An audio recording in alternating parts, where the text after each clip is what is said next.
The night sky over Earth was unusually clear, stars shining like scattered diamonds over the planet. In the deserts of New Mexico, a group of astronomers huddled in the control room of the New Horizon Observatory. Their eyes were fixed on the screens, tracking the usual patterns of distant stars and galaxies. But tonight, something unusual appeared on their monitors, a signal faint but undeniably artificial. Doctor. Alina Morris leaned forward, her hand trembling slightly as she adjusted the receiver. This isn't natural, she said, voice barely a whisper. No known pulsar or quasar behaves like this. It's coded. Her colleague, Raj Patel, stared at the waveform. It's coming from the outer rim of the galaxy, but it's huge. Whoever or whatever sent this, it's trying to communicate. For hours, the team decoded the transmission. Slowly, a horrifying picture emerged. The signal contained holographic recordings, moving, three-dimensional images that seemed almost real. And what the astronomers saw made their blood run cold. The images showed countless alien children, confined in strange metallic structures, their eyes wide with fear and sorrow. They wore uniforms marked with strange symbols. Machines monitored their every move, and invisible forces, likely some kind of advanced technology, controlled their actions. They were working, learning, and performing tasks far beyond what one would expect of children, yet there was a weight in their expressions, exhaustion, oppression, and despair. They're enslaved, Alina said, voice breaking. These children, someone is using them like machines, and they're intelligent, so intelligent. Look at this. She pointed to a child solving a complex energy equation on a holographic panel, far beyond current human capability. Raj swallowed hard. We need to show this to the UN.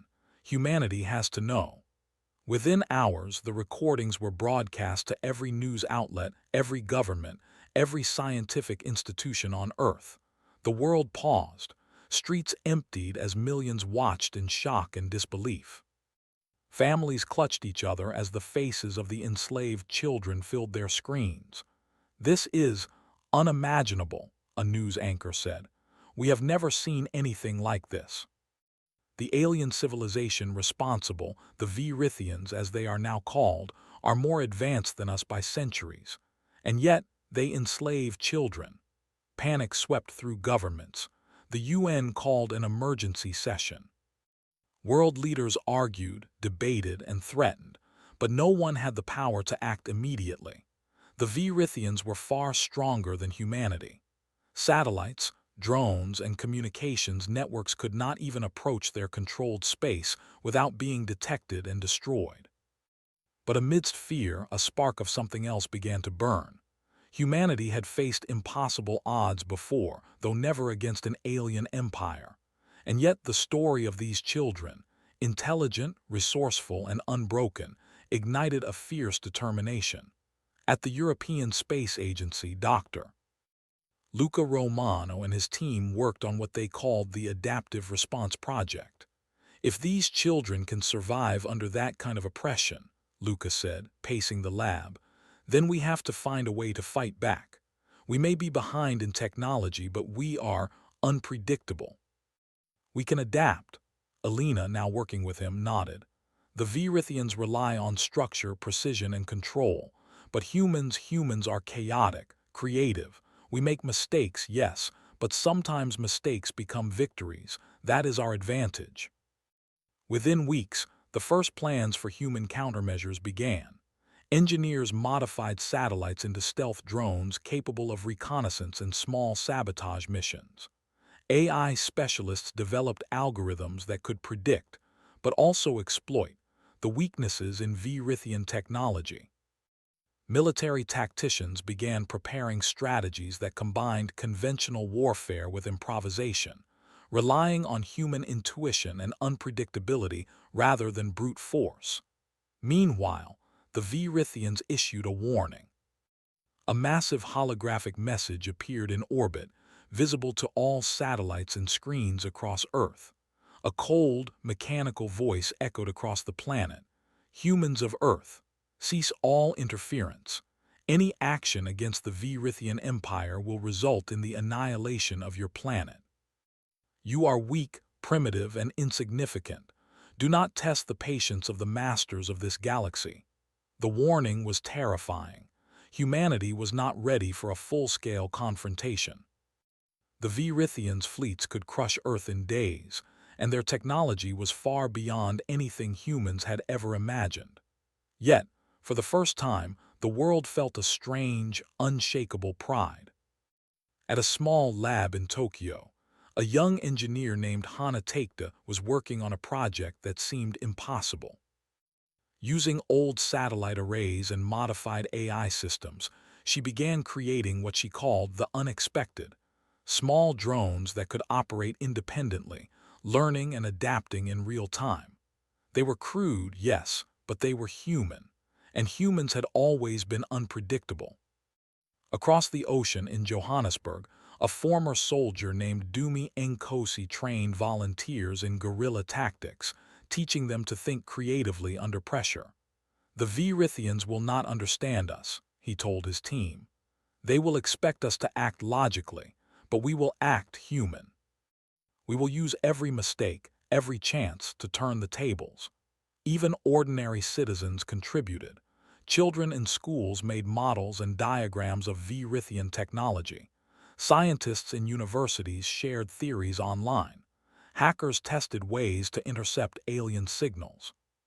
Humanity, for the first time in centuries, united, not out of fear of each other but out of shared outrage and hope. And somewhere deep in space, the enslaved children noticed. Through small, hidden signals, they began to communicate. Though the Verithians tried to monitor them, the children found ways to send tiny bursts of data. It was crude, often missed, but the message was clear. Help is coming. Alina watched these transmissions with tears in her eyes. They're hoping for us, she whispered. And somehow, I think we can help them. For weeks, Earth scientists worked in secret. The first human-made stealth drone infiltrated a Verithian observation post near a distant asteroid field. It returned with footage of alien machinery, energy shields, and weak points, proof that the Verithians were not perfect, not infallible. Every small success boosted morale. At the same time, governments, realizing the threat was real, began cooperating in ways once thought impossible. Space agencies, military forces, and scientists formed a coalition. They shared resources, knowledge, and technology. For the first time, humans acted not as separate nations, but as a single species facing a common enemy. Late one night, Alina stood on the observatory's terrace, staring at the stars. She thought of the enslaved children, so far away yet so close in her mind. She imagined their eyes, bright with intelligence, looking back at her through the holographic signal. "They are waiting for us," she murmured, "and we cannot fail them." In cities across the world, people began to prepare, not just for defense but for action. Humanity had no illusions about the danger. They knew the Verithians could destroy them if provoked. But they also knew something else. Humans had survived impossible odds before, and somehow they always found a way. And as the night deepened, a quiet determination settled over Earth. Humanity would learn everything about the Verithians, about their technology, and about the enslaved children. And when the time came, they would act. The first seeds of vengeance, cleverness, and unshakable human courage had been planted. The galaxy had not yet seen what humans were truly capable of, and the Verithians, arrogant and dismissive, would soon learn that underestimating Earth could be their gravest mistake. For the children enslaved light years away, a faint hope flickered. Across the cold emptiness of space, humanity was beginning to prepare, and the story of human resilience, creativity, and moral courage was about to begin in full. The day Earth learned about the enslaved children was the day humanity decided it would no longer stand idle. The first human strikes against the Verithians were small, almost experimental. Across secret facilities on Earth, Engineers and scientists worked day and night, converting satellites into stealth drones capable of operating beyond the planet's atmosphere. These drones were fragile, untested, and rudimentary compared to the Virithians' massive fleets, but they had one advantage: human unpredictability. Hana Takeda's team in Tokyo launched the first drone toward a Virithian observation outpost orbiting a distant asteroid. The drone hummed silently as it maneuvered through the asteroid belt, dodging automated patrols with a mixture of calculations and improvisation. Hana held her breath, fingers flying across the console, adjusting its path as sensors blinked warnings. On the other side of the galaxy, the Virithians' control systems registered an anomaly. A flicker in the data stream caught the attention of a high-ranking officer named Zyron. "Intrusion detected," Zyron said in a mechanical tone. "Send the interceptors." But the drone was already inside the observation outpost. Cameras recorded the alien machinery, energy shields, and patrol schedules. Tiny explosive charges disabled a power relay, causing the outpost to shut down for several minutes. A minor victory, but enough to prove the human concept worked. Hana exhaled. "We did it," she whispered. Her team cheered quietly. There was no time for loud celebrations. Every second was precious. Meanwhile, in Johannesburg, Dumi Nkosi's guerrilla units prepared for an entirely different kind of strike. Using human mobility, improvisation, and camouflage, they tested simulations of sabotage against Virithian supply points. "The Virithians think they can predict us," Dumi said. "But humans are not predictable. Every plan they calculate will have a flaw if we make it unpredictable." Across the Pacific, a group of hackers in Sydney intercepted small fragments of Virithian communications. Using human creativity and logic, they pieced together supply routes, weak points in patrol patterns, and the timing of alien logistics. Every piece of information, however small, added to humanity's growing understanding of their enemy. It wasn't easy. Each strike was risky. Several drones were destroyed, never returning to Earth. Patrols detected minor incursions, and the Virithians responded with force. A Virithian vessel descended near a human satellite station in orbit above the Indian Ocean, and lasers swept the sky, destroying several unmanned drones in a display of raw power. But humans refused to retreat. Every failure became a lesson. Engineers modified drones to be smaller, faster, and smarter. Hackers developed ways to confuse Virithian sensors, feeding false data and decoys. Guerrilla units in different continents synchronized exercises to test strategies that the Virithians could not anticipate. Elena Morris, watching the progress from New Horizon Observatory, felt a mixture of pride and fear. "Every victory is small, but it matters," she said. "The Virithians are powerful, yes, but they are arrogant. They underestimate us. That is our weapon." As the weeks passed, human efforts began to have a real effect. A small reconnaissance drone, guided by a combination of AI and human intuition, discovered a Virithian storage hub filled with supplies meant for the enslaved children. By carefully disrupting energy fields and transport schedules, humans delayed shipments and caused minor chaos in the alien supply network. The enslaved children noticed. Hidden sensors and hacked terminals allowed them to detect small interruptions in their routines. They communicated in subtle ways, sending tiny signals across the networks the Virithians could not fully monitor. Hope began to spread among them, fragile but real. One day, Alina received a signal from a child, encoded in a pattern she could barely recognize. It was simple yet clear. "Help is coming." Tears filled her eyes. "They believe in us," she whispered, "and now we cannot fail them." Meanwhile, the Virithians, still confident in their superiority, underestimated the humans at every turn. Officer Zyron's fleet calculated probabilities, assuming humans would act predictably, react logically, and avoid unnecessary risk. But humans did not follow probabilities. They improvised, they adapted, and they sometimes acted recklessly. That recklessness became a weapon. During a coordinated strike, multiple human teams worked in unison across the globe. Satellites disrupted Virithian communications near an asteroid belt. Drones infiltrated minor outposts, capturing data on alien patrols. Guerrilla units sabotaged isolated relay stations in orbit. Every move was small, but combined they created confusion. The Virithians reacted with frustration. "These creatures are illogical," Xiron shouted. "They do not follow patterns. They adapt in ways we cannot calculate." Back on Earth, the world watched in awe. News outlets reported these minor victories not as war, but as demonstrations of human courage and ingenuity. Ordinary people, engineers, soldiers, students, were achieving what no one thought possible. Humanity's morale soared. At the European Space Agency, Dr. Luca Romano and his team worked on the next phase: direct assistance to the children.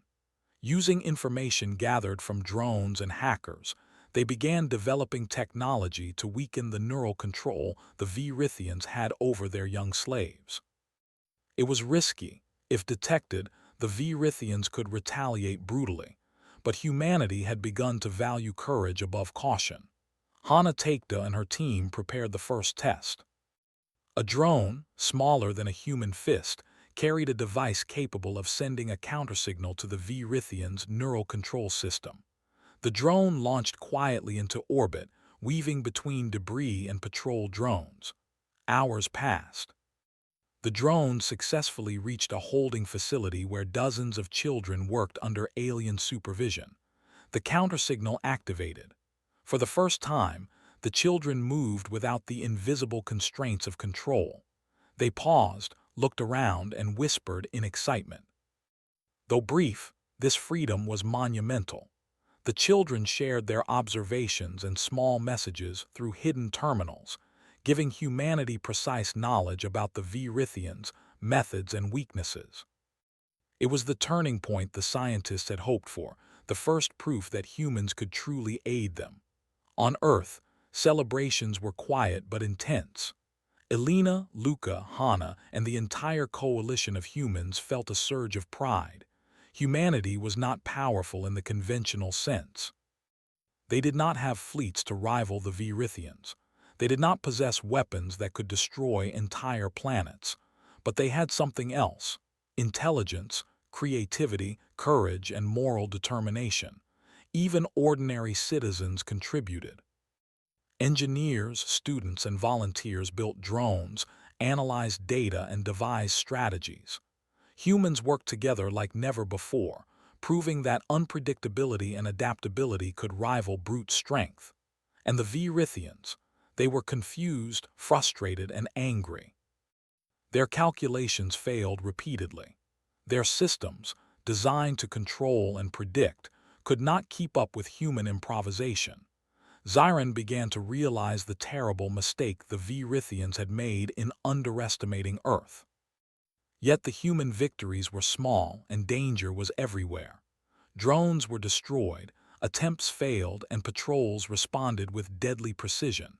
Every move required careful thought and courage. Human operatives risked everything, knowing that failure could mean death, but still they persisted. It was in this climate of tension and risk that a stronger bond formed between Earth and the enslaved children. Messages became clearer, more frequent. The children began sharing insights into the Virithians' operations, patrol rotations, energy weak points, even secret storage areas. Humanity realized they were no longer acting alone. The children were becoming partners in the fight. Dr. Elena Morris looked at the data streaming in.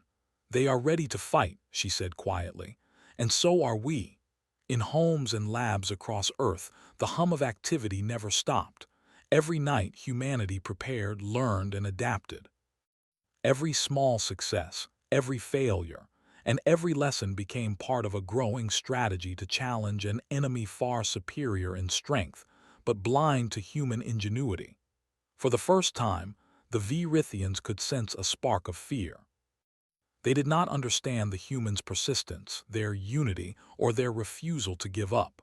And that spark, however small, would grow into a blaze that could not be ignored. The stage was set. Humanity had learned about the enslaved children, and they had begun to act. The Virithians had underestimated the chaos and courage of humans. And across the galaxy, a quiet revolution was beginning, one that relied not on technology alone, but on human spirit, ingenuity, and a refusal to bow to injustice. Part 2 ended with a single truth. Humans were learning, adapting, and growing stronger. The first sparks of resistance were now igniting into something larger, and somewhere among the stars, enslaved children waited, their hope rising with every human victory. Humanity was no longer idle. The fight had begun, and the world would never be the same. The days grew longer, the nights shorter, and humanity's efforts became bolder. What had started as small, experimental strikes against the Virithians was transforming into something larger, an organized, intelligent, and relentless campaign. Human drones moved through asteroid belts, intercepted communications, and sabotaged energy grids. Guerrilla units executed precise maneuvers, sometimes without even seeing their target, relying on intuition and calculated risk. Dr. Elena Morris and Dr. Luca Romano studied the data pouring in from these operations. The most important development was the response from the children themselves. Through subtle communications, hidden in technical schematics or embedded in the drone signals, they began to guide humans. They described the neural control technology the Virithians used to enslave them, explaining its limitations and weaknesses. "They are not invincible," Elena said during a coalition meeting. "We can break the control they have over the children. Once that happens, the balance begins to shift." But implementing this plan was dangerous. The neural control devices were tightly monitored. If humans attempted interference, the Virithians would detect it and retaliate immediately. Yet humanity had learned that caution alone would not win this war. Creativity, courage, and audacity were their true weapons. Hana Takeda's team in Tokyo worked tirelessly to build a device capable of disrupting the neural links. It was a small, portable unit, designed to send a precise countersignal that could sever the Virithian control over a single facility at a time. The first test was scheduled at a facility orbiting a distant, icy moon, where dozens of children were forced to work under constant supervision. The night before the operation, Hana stood on the lab balcony, looking at the stars. She thought about the children she had never met, enslaved light years away. "We are their only hope," she whispered, "and we cannot fail." The operation began at dawn. A stealth drone carried the neural disruptor toward the facility. Guided by a combination of AI algorithms and human intuition, it weaved between patrols and energy shields. In the control room in Tokyo, Hana's team monitored every movement. The disruptor reached the facility. A faint hum resonated through the structure as the signal spread.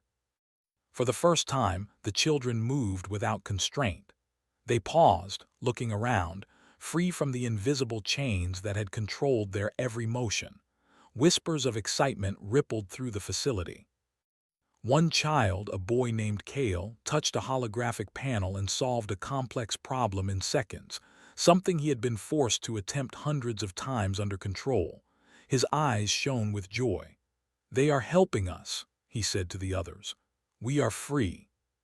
For the humans watching, the moment was electrifying. It was proof that they could truly aid the children. And more importantly, it marked the first real step in turning the tide against the Virithians. But freedom came with danger. The Virithians detected the disruption almost immediately. Patrol ships scrambled and alarms rang through the facility. In orbit, the drone sent back frantic signals as automated defenses activated. Humans held their breath. Every calculation, every improvisation mattered. The children acted quickly. Using knowledge they had accumulated over years of forced labor, they sabotaged machinery and blocked patrol paths. The facility became a chaotic battlefield, but one that humans had prepared for.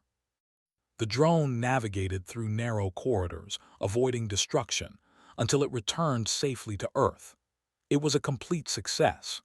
The children were free, at least temporarily, and humanity had gained invaluable intelligence about Virithian operations. For the first time, humans could coordinate directly with the children, turning them from victims into allies. Elena addressed the coalition in a secure transmission. We have proven that the Virithians are not invincible. They rely on control, but control can be broken. This is our turning point. We will continue and we will grow stronger. The Virithians, however, were far from defeated. Officer Xiron, furious and humiliated, ordered a full-scale investigation. These humans, they are not predictable. They learn. They adapt. We underestimated them. Do not allow this again. In response, humanity intensified operations. Drones targeted supply lines, disrupted communications, and gathered more intelligence. Guerrilla units on distant colonies tested infiltration techniques, while engineers refined neural disruptors to reach more facilities. Every successful strike emboldened humans, while every failure taught them something new. On a distant moon, Kale and the other children began coordinating their own resistance.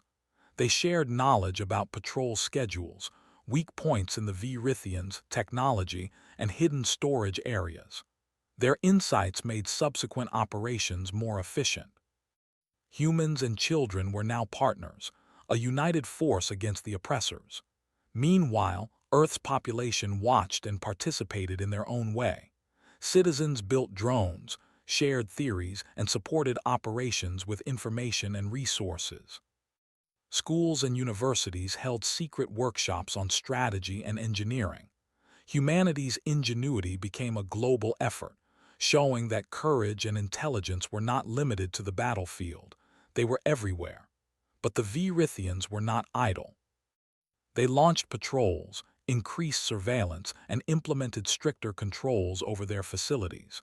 Every human strike now carried the risk of immediate retaliation. Yet, each risk reinforced a human truth. They were willing to face danger for a cause greater than themselves. The turning point came during a coordinated strike on a major Virithian hub. Humans and liberated children worked together to sabotage power nodes, disable patrols, and free dozens more children. It was a high-stakes operation, with failures meaning capture or death. But the human combination of planning, improvisation, and raw courage succeeded where the Virithians expected failure. In the control room on Earth, Elena and Luca watched as reports came in. "Look at them," Elena said, pointing at the data feed. "They are working together, learning from us, teaching us, and defeating the Virithians." The operation had another effect. It revealed the psychological flaw in the Virithians. Their technology was advanced, but it relied on fear and obedience. Humans and the liberated children proved that moral courage, intelligence, and determination could overcome fear-based control. Every success shook the confidence of the Virithians, who had never faced an enemy capable of thinking and feeling in ways they could not predict. Officer Xiron, observing the chaos, felt a rare emotion, fear. The humans were learning too quickly, adapting too well, and inspiring resistance among the children. "This is unacceptable," Xiron said, voice trembling slightly. "We are not prepared for this." On Earth, the coalition of humans understood that the turning point was more than tactical. It was psychological. Humanity was proving not only to the Virithians, but to themselves, that they could face an overwhelmingly powerful enemy and still prevail. The enslaved children were no longer just victims. They were allies, guides, and symbols of hope. Hana Takeda, reflecting on the success of the neural disruptor, said quietly to her team, "We didn't just free them, we showed them they can fight." and they are teaching us things we could never have learned alone. Every operation from this point on had a new dimension, humans and children working as one. They learned from each other, improvised together, and struck where the Virithians least expected. The balance of power was beginning to shift, though the outcome was still uncertain. The Virithians, for all their technology, could not predict human unpredictability. They could not calculate courage, ingenuity, or moral determination. And these qualities, combined with the knowledge and hope of the children, were changing the war in ways the aliens could not understand. As the sun set over New Horizon Observatory, Alina gazed at the stars once more. "We have taken the first real step," she said softly. "The Virithians will feel us now in ways they never imagined, and we will not stop until the children are free, and they know it." Across the galaxy, the liberated children prepared for their next moves. Humanity was no longer simply acting on their behalf, they were fighting alongside them. Together, they had turned despair into action, fear into courage, and oppression into resistance. The turning point had arrived.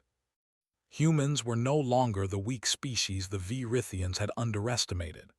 They were a force of unpredictable, adaptive intelligence, capable of daring strategies, moral courage, and unyielding determination. And somewhere deep in space, the Virithians began to understand something terrifying. Humans were not only resilient, they were relentless. The stage was now set for the final confrontation. Humanity had learned, adapted, and grown stronger. The children were no longer prisoners, they were partners, and the galaxy was about to witness the full power of human ingenuity and courage. The Virithians had grown frustrated. Their once perfect control over the enslaved children was unraveling, and their carefully calculated operations were failing against unpredictable humans. Officer Zyron, once supremely confident in the superiority of the Virithian Empire, now paced in a cold, metallic command chamber. His voice, usually calm and mechanical, trembled with anger. "These creatures, they adapt. They learn. They do not follow patterns." "They are dangerous," he muttered. "Prepare the fleet, destroy the humans, leave nothing behind." But the humans had grown stronger too. Across Earth, the coalition had refined its strategies, incorporating intelligence from liberated children and lessons learned in previous strikes. Drones moved with silent precision. Guerrilla units executed complex maneuvers. Hackers intercepted and disrupted alien communications. And for the first time, humanity was not just defending, it was on the offensive. Hana Takeda stood in Tokyo, overseeing the preparation of a major operation. "This is it," she told her team. "Everything we've done, every strike, every lesson, every small victory, leads to this moment. The children are counting on us, and we will not fail them." Thousands of kilometers away, Dr. Alina Morris coordinated with liberated children who had been freed from Virithian control. Kale, the young boy who had first guided them through the neural disruptor operation, worked alongside scientists to plan the attack. "The Virithians depend on predictability," he said. "If we act where they do not expect, we can take control." The plan was daring. A coordinated strike on a central Virithian hub where enslaved children were concentrated, and where the Virithians' command network was most vulnerable. Humans and children would act together, combining ingenuity, insider knowledge, and improvisation. It was risky. Failure would mean death for many. Success would shift the balance of power in the galaxy. As stealth drones infiltrated the hub, the children inside acted quickly. They sabotaged machinery, blocked patrol routes, and guided the humans through hidden corridors. For every challenge, the humans improvised. Every obstacle became an opportunity. Energy shields were disabled, drones were maneuvered through tight spaces, and patrols were distracted with clever decoys. Officer Zyron watched from orbit, fury growing. "They are everywhere." How can they be everywhere? He could not calculate human creativity or courage. His fleet, large and powerful, had been defeated not by force alone, but by human ingenuity and unpredictability. On Earth, Dr. Luca Romano monitored every signal. "They're almost there," he said. "We've done it. They're breaking through." Inside the hub, Kale and the other children accessed the central control network. Using the knowledge humans had provided and the children's own understanding of the Virithian systems, they began disabling the neural control devices. The enslaved children, now partially freed, looked at each other with hope for the first time. Outside, stealth drones created chaos among Virithian patrols, their movements unpredictable and swift. Guerrilla units struck simultaneously on multiple levels, using deception and improvisation to evade detection. It was a perfect example of human adaptability. No single plan, only continuous action, observation, and adjustment. The Virithians tried to respond with brute force. Ships fired energy beams, automated turrets activated, and alarms rang across the facility. But humans and children were prepared. Every move had a counter, every trap a solution. Chaos became an advantage. What the Virithians saw as disorder, humans saw as opportunity. Kale led a small group to the main control room where the Virithian officers were issuing frantic commands. "We can stop them here," Kale whispered to the team. "We know the weaknesses. Strike together." The team worked quickly, combining their efforts with drones and human operatives. Key control nodes were disabled. The neural links over the remaining children collapsed. For the first time, the Virithians could not control the young minds they had enslaved. Panic spread among their ranks. Officer Zyron realized his failure too late. They cannot be stopped," he shouted. His systems were under attack from every angle: human drones, liberated children, and improvised sabotage. In the chaos, the Virithians' central hub began to collapse, energy surges ripping through their infrastructure. On Earth, the coalition watched in tense silence. Every second counted, and then signals confirmed it. The hub was fully liberated. The children were free. Virithian forces retreated in disarray, unable to predict the human strikes or counter the coordinated resistance. For the first time in history, humanity had successfully defeated a superior alien force through ingenuity, courage, and moral determination. The enslaved children, once victims of oppression, now celebrated freedom alongside the humans who had risked everything to help them. Dr. Alina Morris wept quietly as she watched. "We did it," she said. "We really did it." The aftermath was extraordinary. The liberated children shared critical intelligence about the Virithians, allowing humans to prevent further attacks and rescue more enslaved populations. Across the galaxy, word spread of human courage and ingenuity. The Virithians, who had once looked down on humanity as weak and primitive, now regarded them with fear and respect.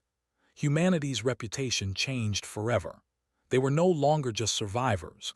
They were a force to be reckoned with, a species capable of defying impossible odds.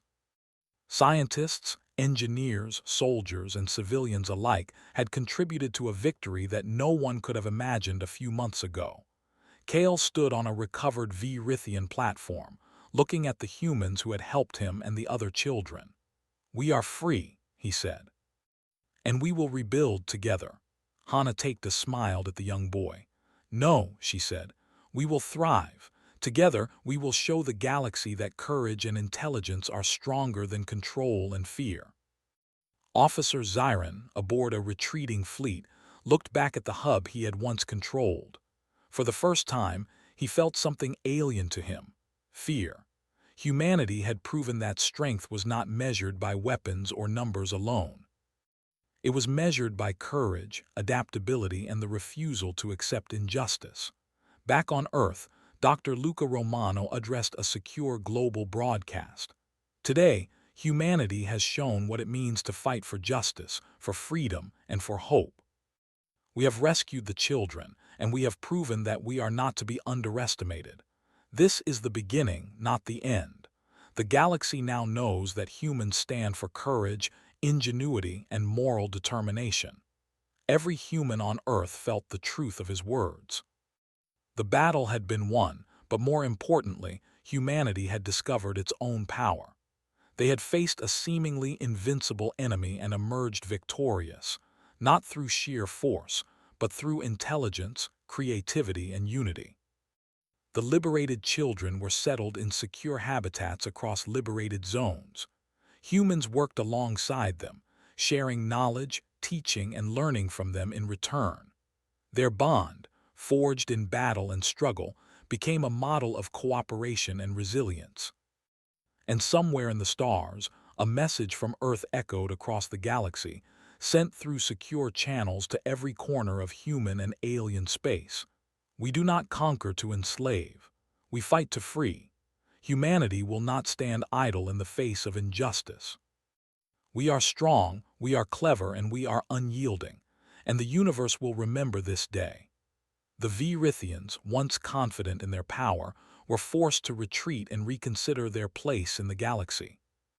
Humans had shown them that raw power was meaningless against intelligence, courage, and moral conviction. For humanity, the victory was more than military. It was moral. It proved that even against overwhelming odds, a species could rise through ingenuity, unity, and determination. The enslaved children had been freed, but the lesson was universal. When humans acted with courage, intelligence, and moral clarity, they could change the course of history. As the sun rose over the New Horizon Observatory, Alina Morris looked at the sky and smiled. "The galaxy has learned something today," she whispered, "and so have we. Humanity will never be underestimated again." The day Earth learned about the enslaved children had become the day humanity proved its true strength, not in weapons or numbers, but in courage, intelligence, and the unbreakable will to stand against injustice. And as stars shone across the galaxy, humanity's light burned brighter than ever, a beacon of hope, resilience, and the undeniable truth. Humans, underestimated and outnumbered, could achieve the impossible. The universe had changed. Humanity had risen. And the story of courage, ingenuity, and moral strength would echo across the stars for generations to come.